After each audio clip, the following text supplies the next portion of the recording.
আসসালামু আলাইকুম আমার সবুজ প্রেমী ভাই বোনেরা, বসে আছি একটি গাছের মধ্যখানে। আপনারা প্রশ্ন করবেন আবার এক গাছের মধ্যখানে বাহুবলের ভাই সাহেব বসে আছে কিভাবে? এটা আসলেই একটি গাছ। এই যে গুড়া একটি, এর দুইটি ডাল দুই দিকে গিয়ে বিশাল দুইটি গাছে পরিণত হয়ে গেছে। মূলত এটি একটি গাছ। এই গাছটি হলো আমাদের মৌলভীবাজারের ঐতিহ্যবাহী আগর গাছ। আমাদের মৌলভীবাজার জেলার সবাই আগর চাষ করে, আর এই আগর চাষে উদ্বুদ্ধ হয়ে আমাদের এলাকায় মানুষ আগর চাষ করছে। আর এই যে গাছটা আমার পিছনে আরো কয়েকটি গাছ আছে, এখানে প্রায় 7-8টি গাছ আছে। প্রত্যেকগুলা গাছের বয়স অনুমান 30 থেকে 35 বছর হয়েছে।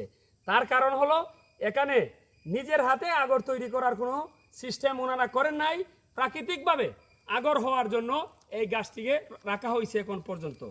তো আমরা জানি না এখন পর্যন্ত আল্লাহ এই গাছের